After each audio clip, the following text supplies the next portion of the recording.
Now, when you look at the way the states secede, you'll see the ones that seceded like immediately after the election, which are just the ones in, which are just a few of them in light green, but then you'll see the ones where in the minute the shooting starts, you'll see the other ones that secede right after the shooting starts. And and then you'll have those of the border states that actually remain part of the union, but still have maintained slavery. And so South Carolina is the first state to secede, and that is in December 20th, 1860. And then the Deep South by February 1861, most of them have seceded by that point as well. Now, at the beginning, like the Upper South, which is like Virginia, North Carolina, Arkansas, these people didn't see Lincoln's election as immediate, end of slavery, so they kind of held off for a bit till the shooting actually started. And all this is going on while President Buchanan's still in office, and he really just kind of sits back and lets itself play itself out. Doesn't really do anything to stop what is, unfolding in front of him, which is literally the disintegration of the country. And then there were people in the North that were like, well, good riddance. They didn't, they pretty much were tired of the South threatening to secede and was like, might as well just go ahead and do it. Now, for people that, just to better understand the mindset and the concept that was going through their heads at the time, you got to understand is like the secession from the Union and stuff might seem radical today, but at that time period, they're not too far off from us, removing ourselves from Great Britain and creating a country. So why not do it again? And they just saw the Union was just like a gentleman's agreement, and it really wasn't something that was so as binding as people of the Union would believe, and the states thought that they always had the right to just, remove themselves and start another country. And, and this is something the South had been threatening to do over and over and over again. Like I said, that's why some people in the North were like, well, just go, you've been threatening it, might as well just do it. And a lot of the people were arguing to secede as they saw things being attacked that, they were drawing a line. You can't attack these things. And one of them is the right to own property, which specifically slaves. And in the North, there was a huge outcry because of the Fugitive Slave Act that allowed Southerners to go into the North and take slaves back. And sometimes, it's hard to tell who's a slave and not a slave. And so they're literally kept kidnapping Africans and bringing them down into the South. And a lot of people in the Northerners saw that was a violation of their state rights and their sovereignty. And so, we have the Confederate States of America formed February 4th, 1861. And it has, in its constitutions laid out, some tenets, which basically state rights above federal rights, guaranteed slavery, referenced God, and prohibited protective tariffs, which is remember the nullification crisis and the tariff of abominations. Mississippi senators elected president of the Confederate States of America, Jefferson Davis. Some moderate Republicans trying to stop this or at least bring them back into the Union, introduced the Crittenden Compromise, which offers to extend the Missouri Compromise all the way to the Pacific, and actually said that they would put an amendment to protect slavery. Lincoln rejects this outright, and Davis is like, why am I even going to sign that when I already have my own country and I've already, and we've already protected slavery and done what we need. Why would we go back? So, this is really why, this last ditch attempt doesn't do anything. And of course, and Lincoln wasn't going to sign that thing either. And so, what was left? Do I just, in Lincoln's face, do I just leave them, let them leave, or do I have to do something about it? And so the South kind of tipped the scales. The South, once they declare independence and they declare themselves their own country, they declare everything in that country theirs, including federal property. And this, extends to Fort Sumter, South Carolina. And they demanded the troops leave the fort, and it's an island fort, and abandon it to the Confederate States of America. The commanding officer refused to do it. It's federal property, and he's, that's his mandate to sit there, that's his place. And, he's placed there by the federal government. He's not going to abandon it. So they basically put a blockade up around it in the sense to starve them out. and then just put the ball in Lincoln's court. Is like, is he going to use force to come and extricate these people or save them somehow? So Lincoln decides that, he's not going to do anything violently. He sends a ship saying, and basically telling the people of South Carolina this ship is just to resupply them with food and stuff. And basically he doesn't want to start the shooting, but he does sail this ship into the harbor. They open fire, and those are the first shots of the Civil War. And then the war turns, into a violent measure. I mean, the secession turns violent, and now we have the Civil War. Now, the immediate effects of Fort Sumter is you have a lot of other states suddenly join the Confederacy. Like, they see it now as, this is going to be a war. They will invade the South. They will attack us to end secession. So, and in the sense to end slavery. So a lot of other states joined the Confederacy. And as far as in the North, it was basically an attack on federal troops, an attack on the Union. And, people saw that as an attack outright against them. And people in the North start to organize to fight this war. And then you had the border states. And the border states are really, like, honestly, if you want, they were not the safest places to be in the entire war in the United States. Border states were not the best ones. These were states that stayed in the Union but had slaves still and could maintain slavery. But what that meant is inside those states, they were, those states are tearing themselves apart, and so were the people inside. There was all kinds of acts of violence and riots and, attacking slavers or non-slave people. And it was just a horrific, scary place to be. Now, when we look at the war, the North had a lot of advantages as far as, they had a larger number of troops, they had a better industrial capacity, and they had a large number of rail lines, which allowed them to move troops and supplies everywhere they wanted to throughout the North. The problem is they literally had to invade the South, so they were going in, they were going out of their territory, invading the South. And the fact is also that they had to maintain this interest and this support for a war. Maybe at the beginning people are all gung-ho, but give it time, that sort of wears off. But here you can really look at the advantages of the North and the charts: number of industrial workers, number of factories, amount of iron. And then when you look at firearms, I think that's the most telling one of all. Look at the firearm ratio from the North to the South. And then troop capacity, look at that. Union forces versus Confederate forces. I mean, you look at this and it's just completely lopsided. Now, Jefferson Davis knew, much like, George Washington did in the past, that he doesn't have to win the war. He just has to drag it on long enough for the North to get tired. And his one advantage was that he had the best military leaders. I mean, it was the same class of West Point that comes out, and it's Jefferson Davis gets like the top 10 list, and, the Union gets the bottom list.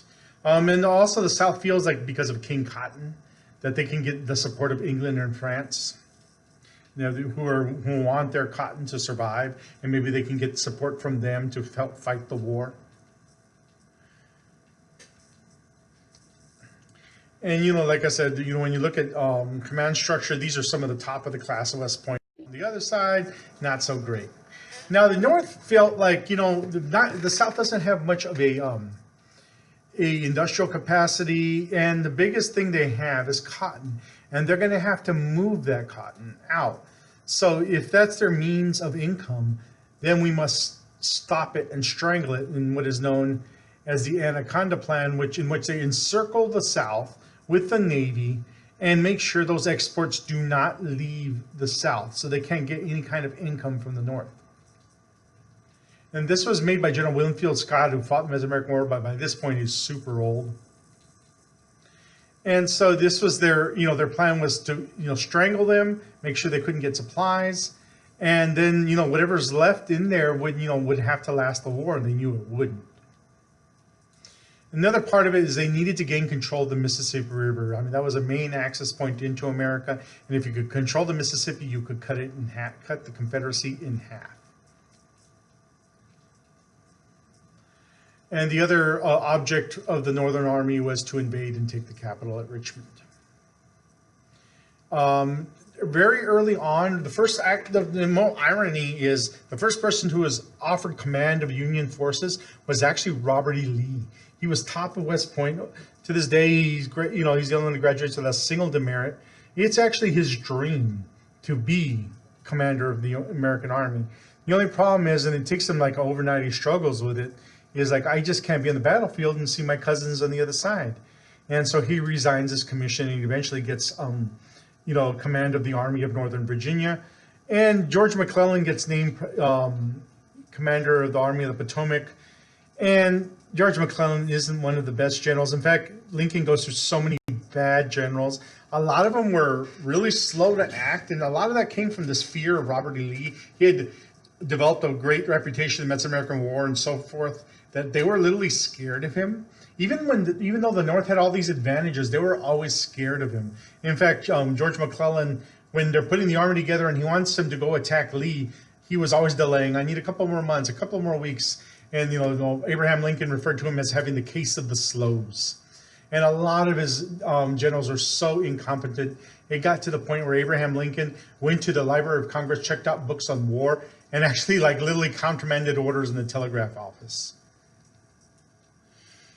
Now, the one who's in command of the Army of the West, well, he eventually emerged as one of the greatest commanders in the Civil War in opposition to Lee, is Ulysses S. Grant. Ulysses S. Grant basically at one point is drummed out of the army for drinking too much. He ends up working for his younger brother, and he sees this war as another way to redeem himself. He had served in the Mexican-American War, and he actually, was in the same arena as Robert E. Lee as well. And the thing about Grant was, unlike the other generals, Grant didn't give up. He would just keep going at you and going at you. He's like a dog that once he bit in, he was not going to let go. Where all the other generals were scared and backed away, Grant did not. Now, Abraham Lincoln versus Jefferson, when we look at leadership of the war and like the negative sides of it, well, Lincoln declared martial law a lot. He imprisoned subversives, newspaper editors that spoke out against the war or criticized him and his administration. They all ended up in jail. On the other side, you had Jefferson Davis, who, was more concerned with the war itself than actually governing his new nation. So he neglected the economy, he neglected how to figure out how to run a country. He spent most of his time trying to fight the war. And also finding out the reason, one of the main failings of the Federal Constitution, giving the states more rights than the federal government, was the fact that he couldn't make the states do anything for him. He could ask them for troops, but they could say no. You could ask them for money, but they could say no. And this put him in a really horrible position. And so, and one of the things they relied on was the transport and sale of cotton. And although they're trying to run blockades, get their cotton out to make money, eventually England turns to Egypt and India, where they start their own cotton growing and plantations. And then all of a sudden, the demand and the demand the South thought would be there for their cotton dwindled away. Now, when we look at the Civil War, we're only going to go through a few battles. The first real formal battle was the First Battle of Bull Run, or Manassas. Everyone thought that this war would be over in one battle, like it would be over super quick. Just one battle, let them get it out of their system, it'll be all over. How wrong they were. But they honestly thought this battle was like the only battle they were going to have, so they literally set up bleachers to watch the battle, I kid you not. The battle is a resounding success for the Confederate Army. And the next major battle that, kind of is like, it's more of a tie than anything. It's not really a victory. But up until this point, the North had been losing so badly, and Lincoln was ready to issue something, but he needed a victory because he figured if he issued this edict after a defeat, it wouldn't have any potency. So it is after Antietam in this draw, and it's also the bloodiest day in all of Civil War, 13,000 dead, that he issues the Emancipation Proclamation. Now, the South, really consistently beat the North because, they had better commanders and they were fighting on their own soil. Then, the Union had to coordinate invasions into the South, and all the South had to do was find ways to repel them. and hopefully drag out the war. Now, this is like when we look at like how a war is fought, and we refer to, and we'll see this during World War I and II, it's like a total war. Basically, every industry is put into a war footing. Instead of making just clothes, you're making uniforms. Instead of making tools, you're making weapons. And they began, both sides needed men, so they began the draft in large scale. And you start to see the employment of women in, it used to be men's roles.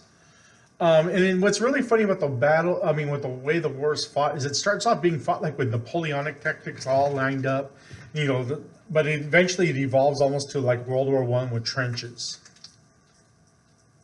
And women, took all kinds of roles in the war, and as you would see them filling in more roles during other wars, clerks, secretaries, bookkeepers, and a lot of them were spies as well, because no one really paid attention, sadly, to women, and so they could move around and hear all kinds of stuff. And of course, nursing, one of the roles that you usually see women in during wartime is battlefield nursing. And, other men actually joined to become nurses as well, like the famous writer Walt Whitman. Now, when they start to add the grooved barrels and the cone-shaped bullets, this made the guns more accurate. Another thing that comes out in the Civil War is the use of the Gatling gun, very first machine gun. It was actually invented by a physician who thought this would save lives. And the reason he thought that was this thing put 300 bullets a minute out in the battlefield. Before then, you needed 300 men to do that. Now you only need, a gun crew. So he figured less people out there, less death. So in a sense, he was saving lives. We start to see booby traps, landmines, all this kind of stuff, like slowly going into the modern era when it comes to war. You start at the beginning with these huge, massive frontal assaults that just result in thousands and thousands of casualties until slowly tactics started to change. You also saw naval battles, the emergence of ironclads, which are ships made out of metal who actually had a deep keel, and therefore you can see in the picture like only the top was visible, made it harder to hit and harder to sink. They also invented the metal rotating turrets, so that before you just had guns on the side, you had to turn around the boat to be able to hit them. Now this would allow the guns to turn and be used in any direction. We also see at that time the use of the first submarine. Now, when we look at casualties of the Civil War, look at that number. It's just huge when you look at it. It is the bloodiest war, because if you count both dead together, you're going to have a large number of deaths, because in the end they're all Americans. So if you look at it compared to other wars, look at that, 620,000 dead in the Civil War compared to all the other wars. And we see some of the first war photographs emerge during the Civil War. And then the infamous prison camps, especially in the Confederacy, where when they were winning for most of the war, they were taking in all kinds of POWs, and they could barely feed their own men, let alone POWs. And so you had a place that was built to hold 10,000 or holding 32,000 men, not enough food to go around. People are dying of dysentery. They're starving to death. You see these horrible images of these soldiers and what's left of them, because like I said, the South didn't have much food to begin with to feed their soldiers. Sure as heck weren't going to feed the POWs. And here you can see death record and, cause of death, diarrhea, just infection, dehydrate yourself. Now, when we look at the North and the South, each of them had problems, bringing up and generating income for the war. Both sides tried to print money just to add more money into the economy. But, for the North, it wasn't so bad. But then the South printed out so much money. It was literally 9,000% as far as the inflation. So imagine something that was worth $1 is now worth $9,000. That's how bad inflation was rising in the South. And the draft was unpopular among a lot of people, even the North and the South, because at that time there were rules like you could pay $300 not to get drafted. So basically only the poor were fighting, and they're very angry about it. So and then you had people in the South that didn't own slaves. So they're like, I'm not going to go die for that rich dude so he can keep owning slaves. And of course, people in the North just as prejudiced, saying stuff like, I'm not going to go die for African Americans. So they had a real struggle trying to get people into the And at the beginning, when Lincoln frames the war, he's saying it's a war to preserve the Union, and he even talks about like, if I could keep, if I could keep the Union together, that's all I want to do. So if that means keeping some slaves, getting rid of slaves, or all slaves, I'll do it just to keep the Union. But as time progressed and the war dragged on, he came to the realization like, we had this war because of slavery, and the only way we're ever never going to have this happen again is if we end slavery. And here's this famous quote: "My paramount object in this struggle is to save the Union, and is not either to save or destroy slavery. If I could save the Union without freeing any slave, I would do it. And if I could save it by freeing all the slaves, I would do it. And if I could save it by freeing some and leaving others alone, I would also do that." And he started off with this philosophy, but eventually he realized, like, if we just don't end slavery now, we're going to have another war. So it's after the Battle of Antietam, where it was like a semi-victory, he decides to issue the Emancipation Proclamation. What is interesting about the Emancipation Proclamation is a lot of people believe it freed the slaves. Technically, no. It only freed the slaves in the South. And what that was, it was basically just a war measure, a presidential decree that basically declared all the slaves in the states under insurrection free. Now, does this have a lot of weight? No, but he's hoping that the rumors would spread south so quickly that slaves will escape and leave, because he knows that the reason the Confederacy is supposed to be able to field so many men is these men are fighting because they know back home slaves are working the fields, their families won't starve. But if those slaves start to disappear, they got to go back home. And that did slowly start to work, to be honest. And so the one thing that does free the slaves in the end isn't the Emancipation Proclamation, it is the 13th Amendment. But it doesn't get passed after the Civil War. So if you look at that map, you can see where he's actually freeing the slaves, which is actually the Confederacy. But like I said, he's hoping that the word will get down, the slaves will start to flee to the north, knowing for sure their freedom was guaranteed. And when we look at also the border states, it didn't apply to them. So the border states that remained in the Union still got to keep their slaves. So, in the South, the problems start to mount for them: runaway slaves, economic distress, people refusing to fight. In the North, they're having their own issues with, constant losses to Robert E. Lee. And then you had the huge New York draft riots, and when people just, one of the biggest riots in U.S. history was in New York City, and it was against being drafted into the Civil War. And that's what they were protesting. And Copperheads were people referred to who, refused to join the war. And there's an image from the New York City draft riots. If you ever see the movie The Gangs of New York, it ends with the New York City draft riots. Slowly, the South, what they had was dwindling away to nothing. The North, their industry, their manpower was able to slowly whittle down the South. And, at a certain point, the North starts to even enlist African-American soldiers. At first, they're only used for manual labor, almost like re-enslaving them. But eventually, they're advocated for, and they're able to fight themselves in combat. Now, one of the biggest turning points of the war, there's two of them. One is when General Grant finally takes Vicksburg and gets control of the Mississippi River. He's the first general to break through after several other generals had tried. And one of the reasons he breaks through is, like I said, he's someone who doesn't give up. He can take losses, and he'll keep going, and he'll keep going, and he never lets go. And eventually he just overwhelms and exhausts the Confederate forces at Vicksburg, dividing the Confederacy in half and showing, to Abraham Lincoln, I have a general who actually wins. The other big turning point is Gettysburg. Bloodiest battle of the war. 65,000 casualties. And what this was Lee's attempt to invade the North. The last time he'll ever try that. It is one of the times that, he doesn't act like he normally acts. By this point, he has a really big head. He's been winning a lot. Lee rarely attacks his opponents head on. He usually tries to outmaneuver them, and that's exactly what the Union forces thought he was going to do. But for once, he just stands there and fights for 3 days, and he gets decimated and pushed back down south. And it's at that point that, there'll be no more excursions up north, and Lee's finally turned back and starts to be pushed back. And because Grant stands out as an actual winner, Abraham Lincoln immediately plucks him and puts him, in command of the Army of Potomac to take out Robert E. Lee. He's like, I finally got a general who wins. Now let's, take out Lee and bring this war to an end. And Grant marches down and starts to lay siege to Richmond, Virginia. Days of fighting, strangling that city, diminishing Robert E. Lee's army by the day.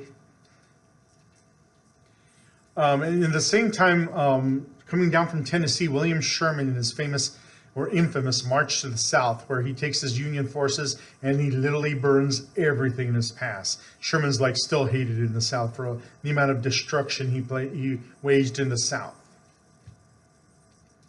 So basically, destroying all the forces in the South and all the morale in the South.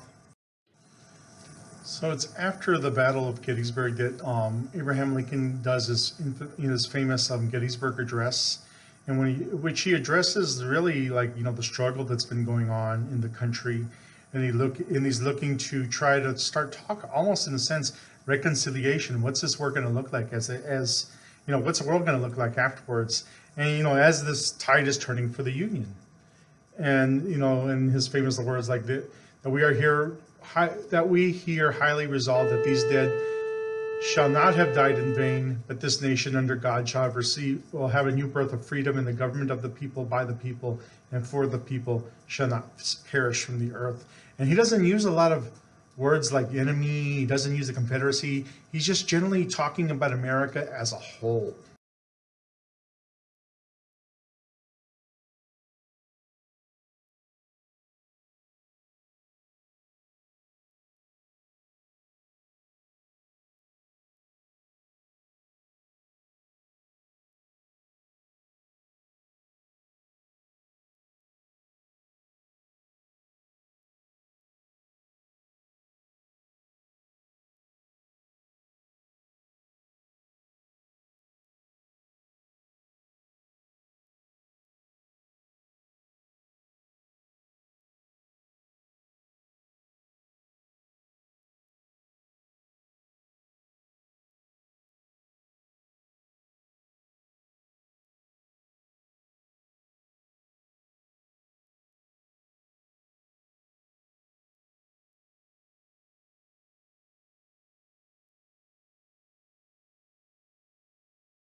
In 1864, he faces a re-election campaign against his own former General McClellan, and he's pointing out how we've not been doing well and so forth. But McClellan really, at this point, it doesn't have the momentum to actually defeat, Abraham Lincoln.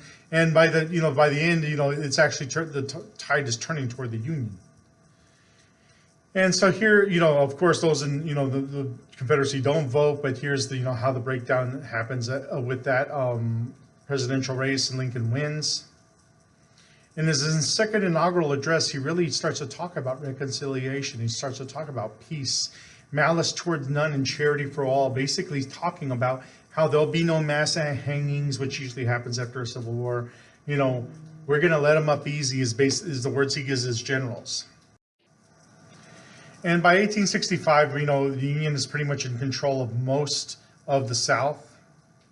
And finally, Robert E. Lee is surrounded after fleeing Richmond.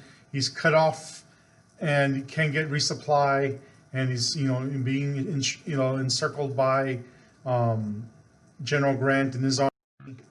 And he finally meets with Ulysses S. Grant at the Appomattox Courthouse, and it's there, Lee goes in there thinking he's being arrested, thinking, all these things, but he's like, he needs to preserve what's left of his men. So he goes, and Grant basically just tells him, if you lay down your arms and march back home, you can go.